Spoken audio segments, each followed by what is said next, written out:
I shall now take the privilege to introduce Swami Tyaganandaji Maharaj. Swami Tyaganandaji is a sannyasi of the Ramakrishna Order and presently the head of Ramakrishna Mission at Boston, Vedanta Society in Boston.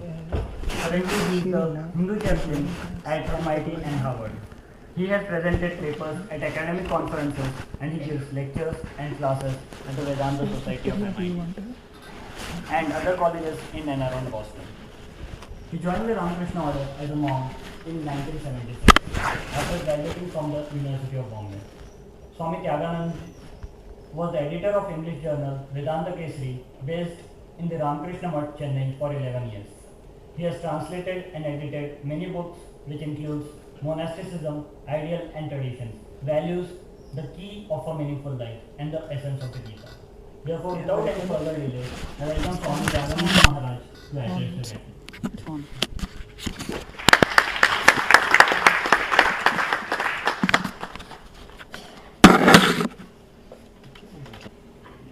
Om Asatoma Satkamaya Tamasoma Jyotirgamaya Mrityorma Amritam Gamaya Aviravir Mahedhi Rudrayate Dakshinam Mukham Tenamam Pahi Nityam.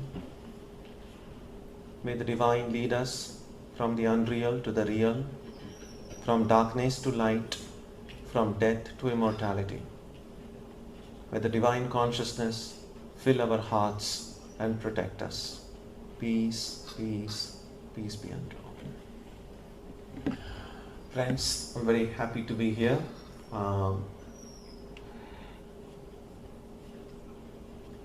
As you heard from the brief introduction, I had the privilege to be at the Mylapore Mutt for a period of 15 years, and during that time I had a chance to meet with many of the students and faculty from IIT, although I was not formally connected with the Vivekananda study circle, which started in 1997, just a year before I left Chennai. During my years here, almost 25 years ago, there's one interesting incident happened.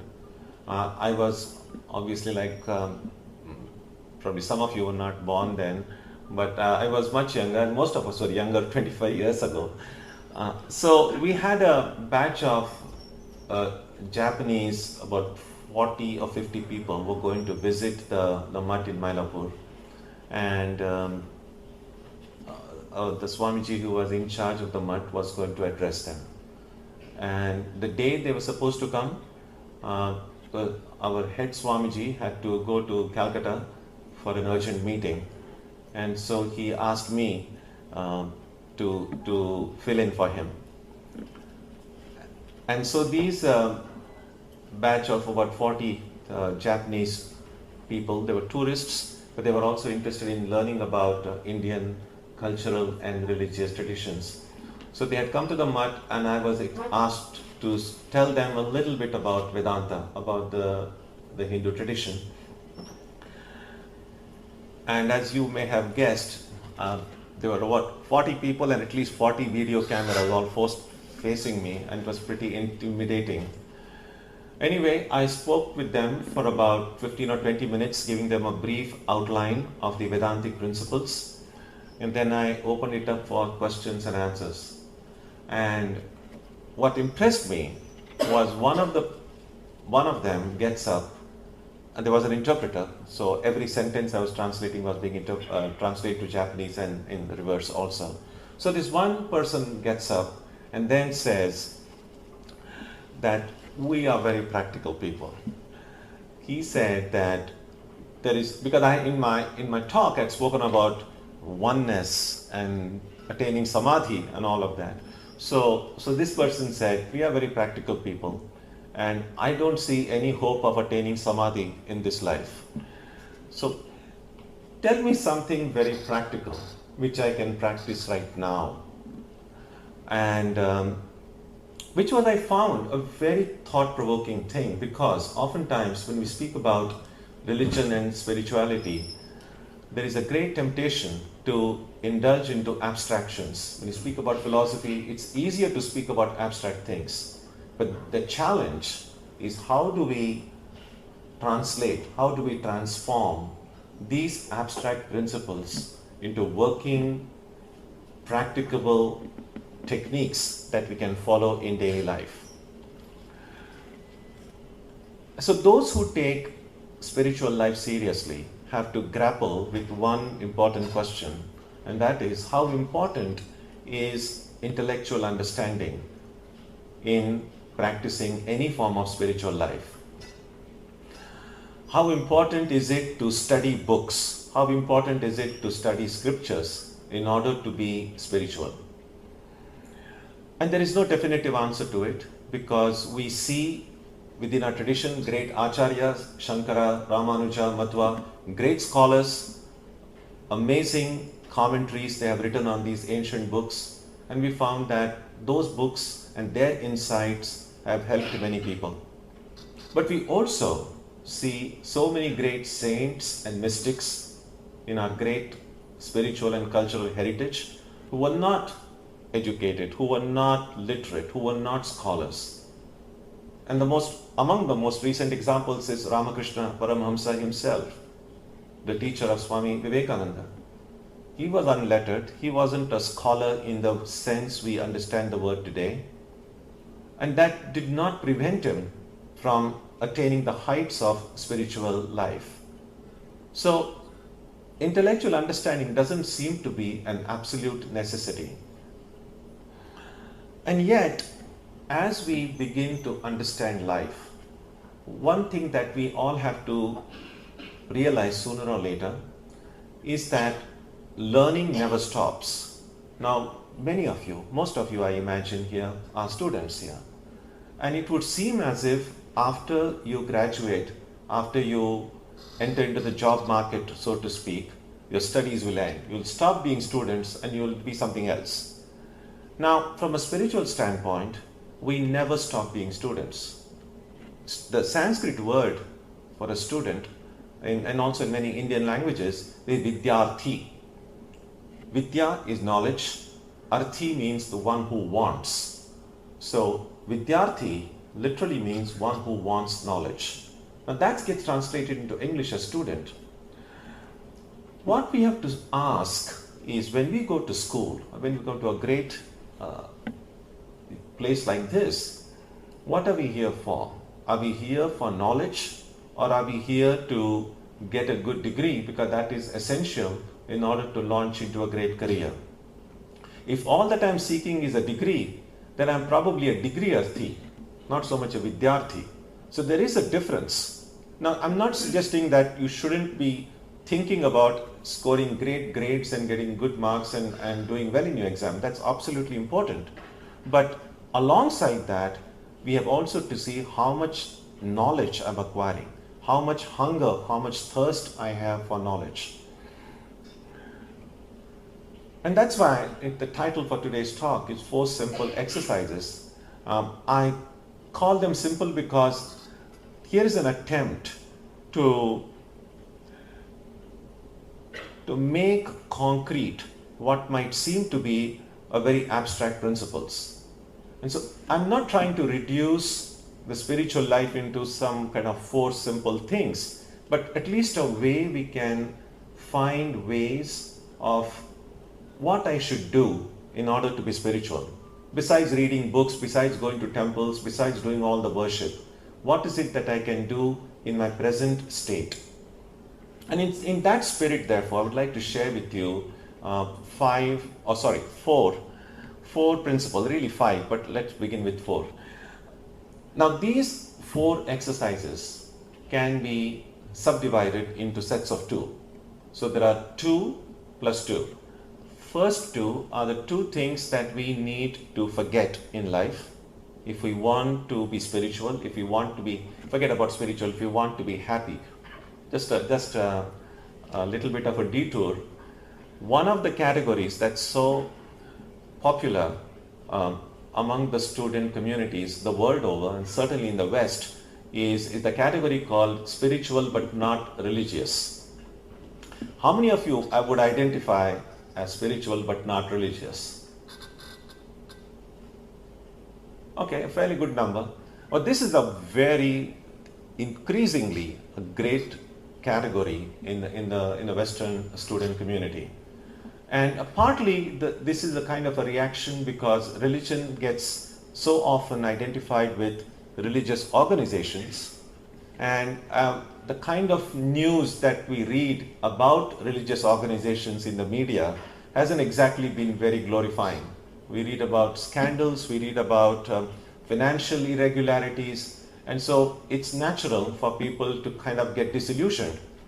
We don't want to get into this religious stuff because it's not good. That's what many people feel. And so compared to the word religion, spirituality seems a much more neutral term. And so people feel more comfortable saying that they are spiritual rather than saying that they are religious, because the word religious has acquired a lot of different connotations. In any case, whichever way we see ourselves, one thing is certain, that if we want to be happy, if we want to be successful, if we want to experience contentment in life, we need to find ways of looking deeply into what all this means and what I should do. And in that spirit, therefore, again, to go back to those 4 exercises. So 2 things, first, 2 things to forget and 2 things to remember. Let me take them up one by one. So first thing to forget, if we want to be happy in life, is forget all the good that you have done to other people. Now, what it means is this: continue doing good, continue doing what you feel is right, but after having done what is right, what is good, continue doing your dharma, but after having done that, don't think about it. The reason is this: if you do something good to someone, if you help someone and you don't forget it, it sets up an expectation in your heart. It's a little bit like you invite your friend for a birthday party, and next, when that friend's birthday comes, that friend doesn't invite you. And if you still remember, you say, well, I invited him or her and she didn't invite me, then you don't feel good. So this is just a very simple example, but the idea is this: you should continue to do what is good but not remember it. So remembering all the good that we have done to other people often increases one's ego. Oh, how good I am, how great I am, how charitable I am, how helpful I am. And the more egoistic we become, the less are the possibilities of us becoming truly happy. Just look at the people around you. Those who are very egoistic, you will find they suffer a lot more. But even from the perspective of karma, helping someone, we don't have to really take too much credit for it. According to the theory of karma, that we are merely carriers. It's like this: let's say you have ordered something from Amazon.com, let's say, and you ordered, and oftentimes it happens with many people, you order something and then you forget about it, and then after about 2 weeks or 3 weeks, the postman shows up with a packet.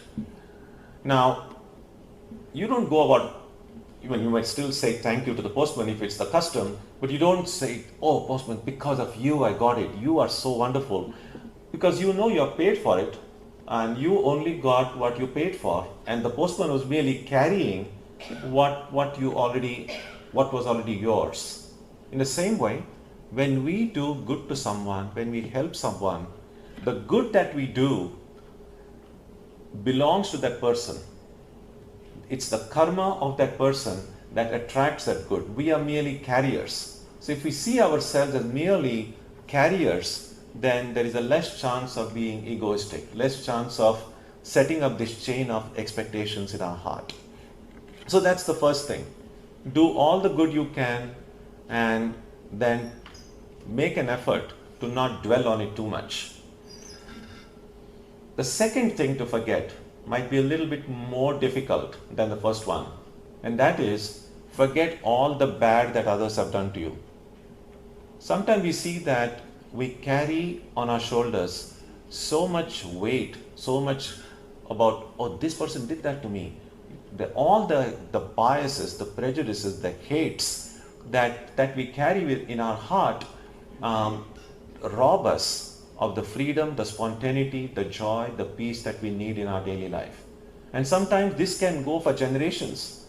It might so happen that your father did this to my father, so I'm going to not talk with you. So this can sometimes go for generations. So again, think about it this way. If someone hurts you, it's also possible to see that the hurt, the pain, the misery, the suffering that I have is something that came to me as a result of my own karma.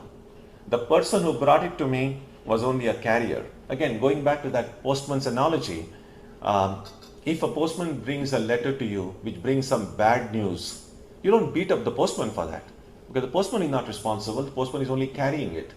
So a person who believes in the theory of karma would say that whatever pain that I receive now is a pain that has come to me as a result of my karma. And the person who is delivering it to me is only a postman. Now, I say this because, again, a heart which is filled with hatred, or filled with anger, filled with any of these negative emotions can never be at peace, can never be happy. So this is the second thing to remember. Forget all the bad that people have done to you. The third exercise would be, third and fourth would be the two things that we need to remember. So the first two were about the two things we need to forget, and the next two would be the two things that we need to remember. So the first thing to remember is that everything is transient. Nothing lasts. Everything is temporary. When we are young, it's very difficult to think about the changes. But if we just think about it a little bit, reflect on it a little bit, we see that things are always changing. And for instance now, something that's very obvious is if you have lived in a city for some time and then you visit it after a few years, you already find there's a lot of change. Now for me, I have come to Chennai in the recent years, but when I think about the city as it was 25, 30, 40 years ago, and I'm sure many of the elders here would concur with that it looks much different. It's changed a lot. And so it's cities that change, it's people that change, everything. Nothing remains constant in life. So recognizing the reality of impermanence is very important for our own peace of mind. The Sanskrit word for the world is samsara. And in Sanskrit, samyak sarati, that which is constantly changing, that which is constantly moving. Now, awareness of change is very important because it helps us deal with the ups and downs in our lives in a more mature way. Because there is not a single person in the entire world who can say that I have never been miserable, I've never been happy. In our lives, we experience both joy as well as sorrow, sukha as well as dukkha, and they alternate. And none of them last forever.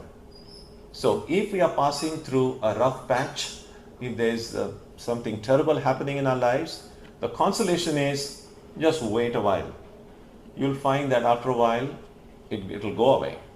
So it'll help us deal with the difficult situations in life, knowing that that's not there forever.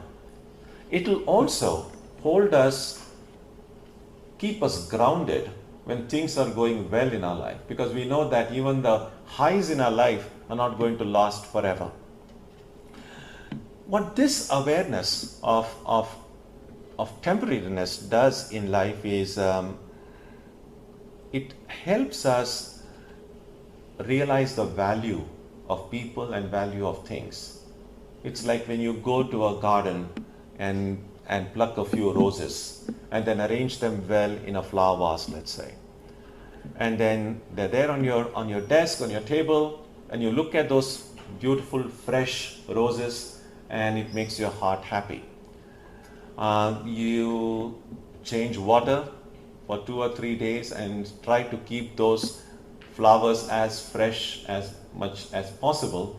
But you know that after 4 or 5 or 6 days, slowly the petals are going to wither, the flower is going to dry, and then it would be time to throw it away. Now when the flower dries up and it's time to throw away, you don't cry, you don't weep, because even when you got those fresh flowers, you knew that they were not going to last forever. But because you knew that they were not going to last forever, you were able to enjoy them, and when it was time for them to go, you were in peace. But that's true not just with flowers. I remember just a few months ago, when I was in Boston, I'd gone to the post office to mail a package, and so one of the questions they asked there is, are there any perishable goods in it? And then I looked at the person and I said, everything is perishable in life. What is imperishable? And then of course, the postman was in no mood, the post people, for a philosophical discussion. They just looked at me and said, you are very funny. But everything is perishable. So it's not just flowers. It's even people around us, members of our family, our friends. None of them are going to last forever. Just like every one of us. So neither we nor the people around us are going to last forever. That doesn't mean we have to start weeping and crying and grieving right now. But recognizing that none of us are going to be here forever, we value them. We understand them. We try to understand them. We try to make the best use of their presence in our lives. Oftentimes, one of the things that happens is that when you lose someone who's close to you, one of the things that often haunts many people is, oh, I should have asked this to the person. This is what I should have said. But sometimes it's too late. The person is gone.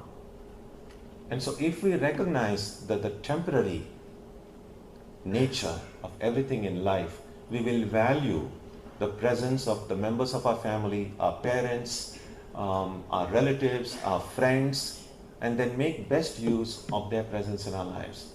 So recognizing the impermanence is very important. It might seem as if it's a very depressing thought, but actually it's not. The more you think about how temporary it is, the more free you become. Think about it this way. Our own existence, for instance. Now we know that we are not here forever. But the idea, the notion of death is a very unpleasant topic. Nobody wants to talk about it because we know we are going to die. What's there to talk about it? But think about it this way.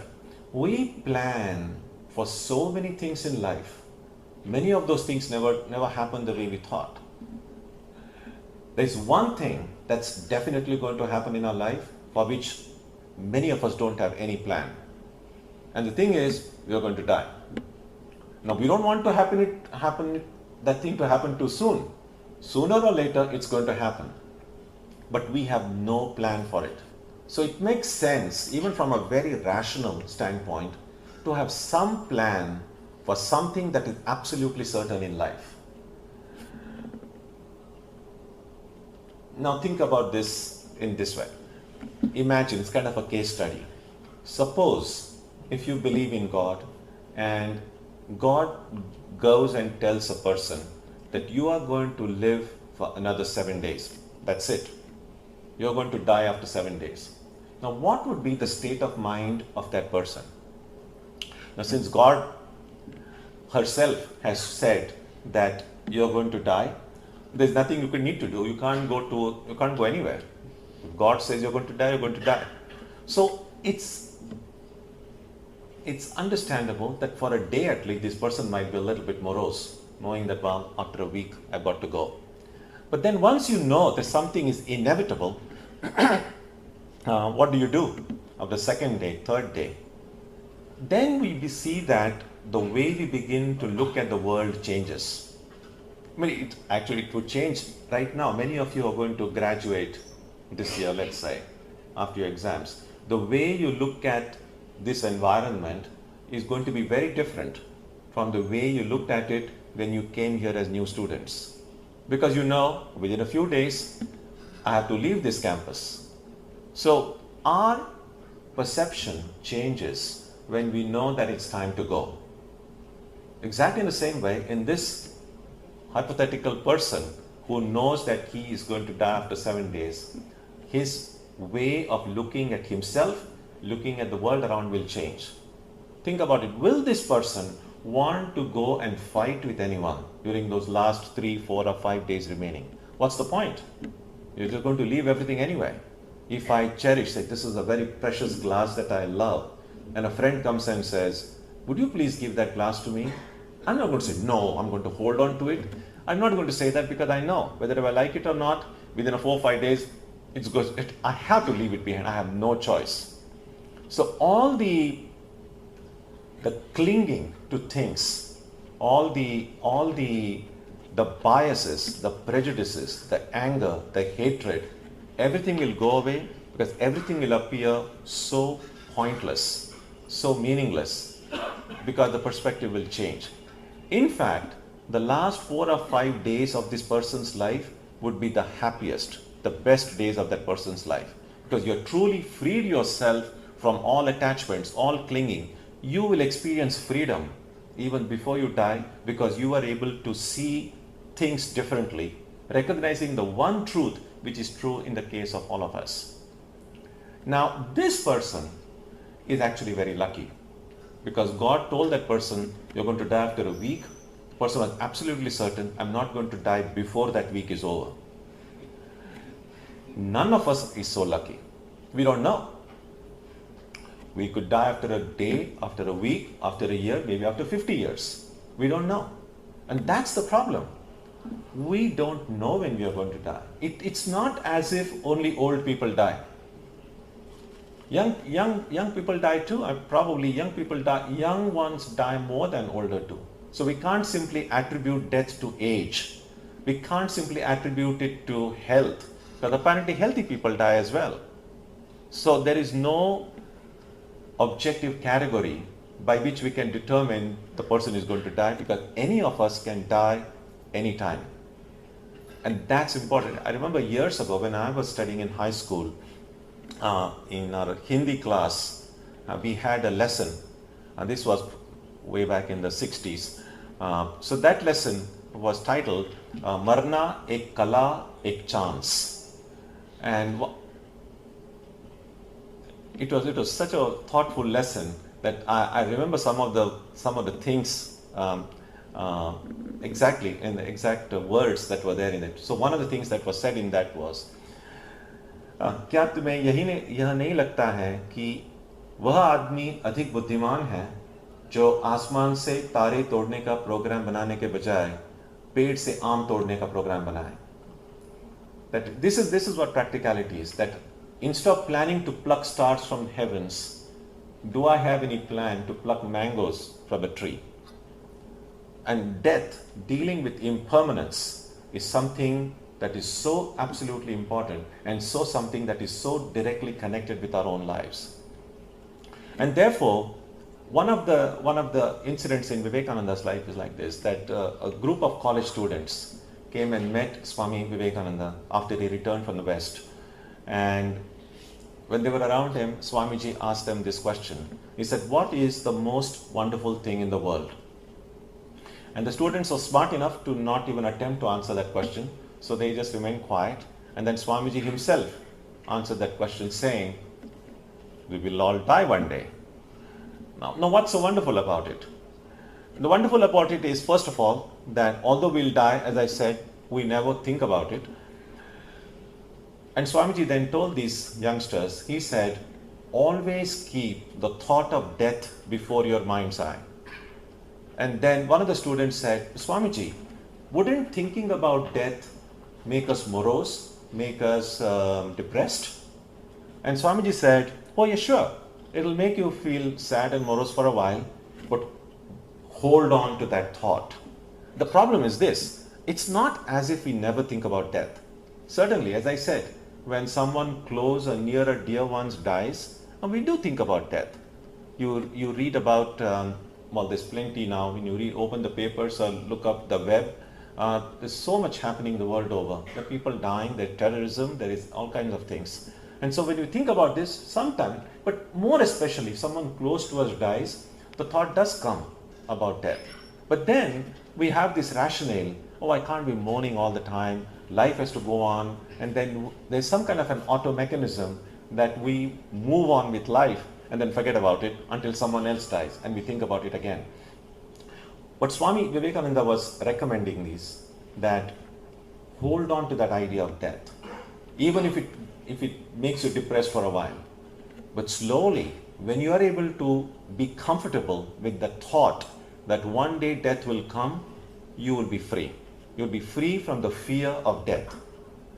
So there is another one incident in Vivekananda's life. He was in Benares, in Kashi, as a young monk, and he was walking along. There's one Durga temple in Kashi, and there was a narrow lane in front of it, and Swamiji was going along it, and suddenly he found a big number of monkeys, some 25-30 monkeys chasing him. Not the tiny skinny monkeys you have outside here, which I saw just before coming in. They're really, really big ones. And they started chasing. And then Swamiji, what are you going to do if 25 monkeys are following you? Then Swamiji started running. The more he ran, the more those monkeys chased him. Until from the other side, there was a very elderly sadhu coming. And then he saw this young sadhu running and those monkeys chasing him. And that sadhu stopped and looked at Swamiji and said, "Stop." And Swamiji stopped. And then that sadhu said, "Face the brutes." And he said with such power, such conviction, that Swamiji said, he just turned and looked at these monkeys in the eye. The monkeys also stopped. And as soon as their eyes were locked, the monkeys quietly went away. And Swamiji never forgot that lesson. Years later, when he was speaking in New York, he actually mentions this incident. And then he said that there are things in life we run away from. There are facts, there are truths, there are memories we don't want to deal with. But the more we try to run away from them, the more we try to escape them, the more they chase us. But at some point in life, we need to be strong enough to pause and look at whatever it is in life that we are afraid of, to just look at it in the eye. And if we can do that, face the brute, that was the word that was used. If we can do that, we'll feel tremendous amount of freedom. And that is what is thinking about death. Now, I'm not speaking about being obsessive about death. When there's a very unhealthy way of thinking of death, that's not what I'm recommending. But there is a very positive way of thinking about death. And if we can do, you see, it's a little bit like this. Many of us are so much conditioned by some of the influences that we have acquired in childhood that it's very difficult to get rid of them. It's easier to learn things. It's difficult to unlearn some of the things that have become a part of our psyche, a part of our thinking. And death is a little bit like that. Because from very young age, we try to shelter young children about death. We don't try to give them an idea about it. And we grow with this kind of an unexamined fear of death. But at some stage in life, as adults, as at least young adults, we can pause and say, what is life? When I grow out of my childhood and become a teenager, really the child is dead. A teenager is born. But I'm not afraid of passing from childhood to teenage years. But no one remains a teenager forever. Then you enter youth. Then you enter middle age, old age. So just as these are stages of life, and death is also one stage of life. There is no reason why that should be given so much prominence. In any case, thinking about death is recognizing the presence of impermanence. So that's the first thing to remember, that everything is transient, everything is moving, everything goes away. The second thing to remember is that in the midst of all this change, in the midst of all this impermanence, there is one being, one truth that is permanent, that is unchanging. And you can call that truth by any name. A most common name used in religious and spiritual literature is God. So everything else changes, everything else moves, everything ends, God alone remains. In Vedanta literature, there is a simple equation, and that is Satya equals Nitya. If something is true, it is necessarily eternal. So if God is real, God has to be eternal. If there is an unchanging reality behind this universe. All of us should feel free to think about that reality in any way that comes naturally to us. But to recognize, we would not even notice movement unless there is something which is not moving behind it. And so that non-moving, unchanging reality behind the universe is generally called by the term God. And if we can find a way to identify ourselves with that reality or connect ourselves with that reality in some way, we will feel more stable. It's a little bit like you had this big storm and cyclone some time back. There's these huge winds going, and if you just find yourself on a street, you're just going to get blown away by these winds. But if there is something stable you can hold on to, something which will never be shaken by that wind, by that storm, then you are safe. So similarly, these winds of life, the challenges, the difficulties are enormous. We need something which is unmoving, something which will help us keep our stability. And that something is the spiritual ideal. That something or someone is God. And that is something that we need to try to figure out in our life. So, 4 things. I said 2 things to forget and 2 things to remember. The 2 things to forget are, do all the good you can, but don't try to hold on to it. They say, in the Bhagavata, there is a statement which says, Ashahi paramam dukkham, nairashyam paramam sukham. Expectation brings the profoundest misery. Living with non-expectation brings us the greatest joy.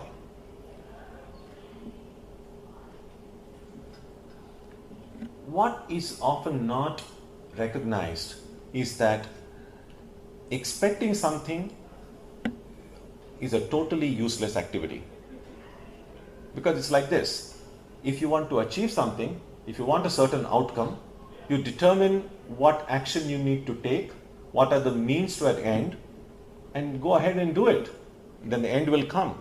But after doing what needs to be done, if I become anxious about it, if I'm expecting something, then actually the outcome doesn't change, because what is going to happen, it's going to happen. They say there is a book called Panchadashi. Years ago, here in Mylapore Mutt, when we were studying that text under a very renowned Pandit, there is one verse which comes in that text. This is how it goes in Sanskrit. Yat abhavi na tad bhavi, bhavi chet na tad anyatha, iti chinta vishagnoyam bodho brahmanivartakaha. What it simply means is this: Yat abhavi na tad bhavi, that which is not going to happen will not happen. Bhavi chet, if something is going to happen, na tad anyatha, it will definitely happen. So the first line says, that which is going to happen will happen, that which will not happen will not happen. Iti chinta vishagnoyam bodho. Chinta visha. Visha is poison. Chinta is anxiety. So the second line says, wise people free themselves from this poison of anxiety and become free from delusion when they recognize that that which will happen, that which will not happen. How much of the joy, the spontaneity in our life we just drained away by anxiety. And students are very familiar with it. Not just here, everywhere, all over the world. I get plenty of opportunity to interact with students in different parts, and certainly in Boston. And I find that a major cause of that prevents them from that just joyful living is this anxiety. And a simple way to get rid of the anxiety would be to, before I go there, here's one thing. The difference between anxiety and fear, the two are not exactly synonymous. Now, fear has a definite object. For instance, I can say, I'm afraid of snakes. I have a fear of snakes. So I know that my fear has an object, and I then know what to do. Because if I have fear of snakes, I need to keep away from snakes. I know there is something I can do about it. But if I'm anxious, if there is simply anxiety has no object. And that's why it's very difficult to get rid of, because it's very hazy. You just feel a sense of anxiety. People speak about anxiety attacks, but you don't know what to do about it. So sometimes psychologists say that if you have anxiety, transform your anxiety into fear. Then at least you will know what is it that you are afraid of, and then you can at least think and do something about it. But going back to that expectation, if we can determine what we want to do in life and determine what is it that I need to do now to achieve that goal, all that I need to do is just do it. And after having done your best, after having given your best shot at anything, then you step back and say, what will happen will happen. What will not happen will not happen. It really frees us up so much. So even as you study for your exams, or you're applying for your job, for an interview, give your best shot. Use all the knowledge you have, get all the help you can, and try your best. Because at any given moment, we cannot do better than our best. You can only do your best. After having done your best, what can you do? Things will happen. Things will take their own course. Even if things don't succeed the way you thought they should, you at least have the satisfaction, I tried my best. But if you don't try your best, and then if you fail, there's always that feeling of guilt. I could have tried harder. I could have not wasted the time that I did. And so this verse would make complete sense if we are sincere in the goal that we have in our life. We try our best, and then we can step back and say, let things take their own course. So that's the thing about remembering impermanence. Remembering, forgetting the good that we do, because if I've done something good and if I deserve something in return, it will come to me, whether I like it or not. It's like suppose there's a cricket match, say between India and whatever other country. Naturally, as Indians, we would be rooting for our team. We would want our team to win. We would expect our team to win. But think about it this way. Whichever team plays well that day is going to win. You are expecting it or not expecting it is not going to change the outcome. So you are expecting your team to win really is a totally useless activity. What you can do is at least you can cheer them and try to encourage them. Well, that's doing something. But merely expecting really doesn't help. So anyway, I don't want to kind of beat this dog to death by just saying expecting is bad. But if we look at our life, we will see that if we can really touch our heart today and say, I don't expect anything from anyone. That I recognize that what I deserve will come to me. If I truly believe that there is such a thing as justice in life, even though sometimes in short term life might seem to be unfair to many of us, but in longer term, taking a longer view, which is why the motto that our country adopted after independence was Satyameva Jayate. Ultimately, truth alone will triumph. There will be such a thing as justice. Then we don't need to expect anything. We can say, I'm going to do what is right, I'm going to do what is good, and whatever I deserve, life will bring it to me.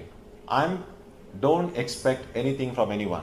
Not even gratitude. Think about it this way. Sometimes when you help your friend, you probably are not expecting any material benefit from it. But at the very least, you would want that person to be grateful.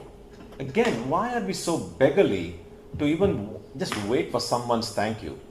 Again, that we are demeaning ourselves by expecting any kind of return. Just the joy of giving, the joy of helping, the joy of doing what is right, the joy of doing what is good, that's enough of a reward.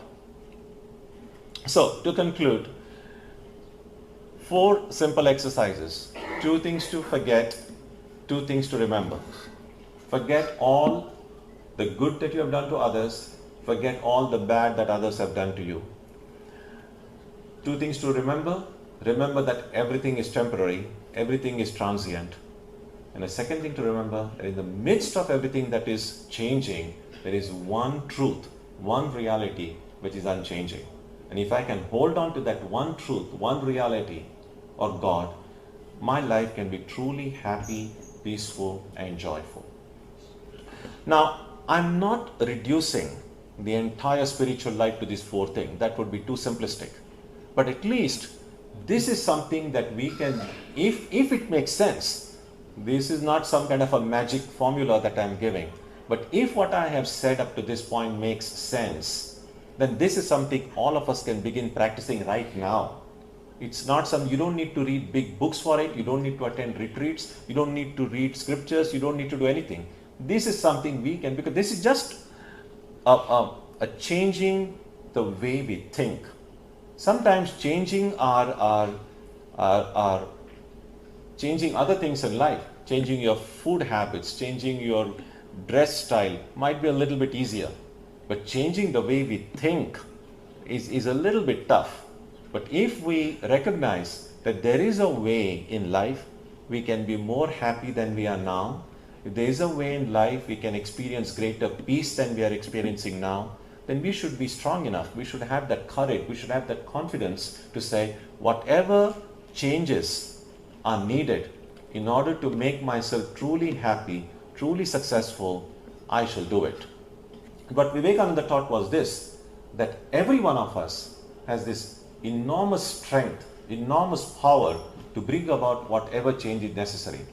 We don't have to depend on anything or anyone.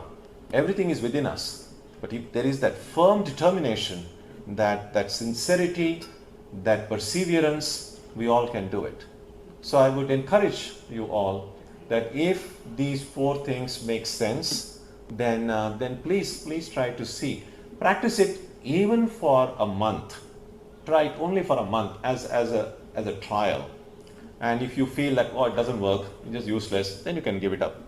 But try it, and you will see that life would suddenly become a little bit more meaningful. You will find that not only will your relationships improve, but also that whatever things that you need to focus on, whether it's your studies or whatever other things that you are doing, you will find it will become much more easy. Work efficiency will increase. So give it a try. And alongside, read Swami Vivekananda's books. Read any books that bring you positive insights in life.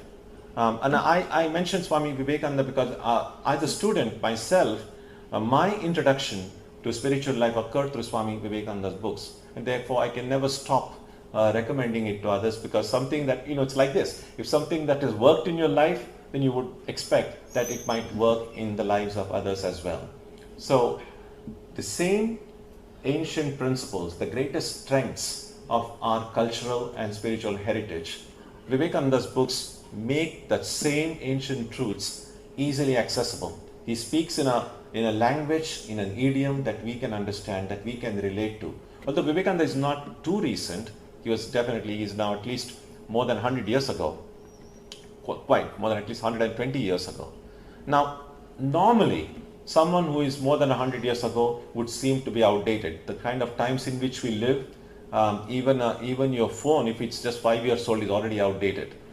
But you see that Vivekananda's greatness, the freshness, is such that even though he is more than 120 years ago he lived, if you read his books, you will find that every word of it, every phrase of it, at least something from it will speak to your heart. And it has the capacity to transform our lives. So that's something that I would strongly recommend, and I'll be happy to receive any comments or questions that you have for the next few minutes. So thank you.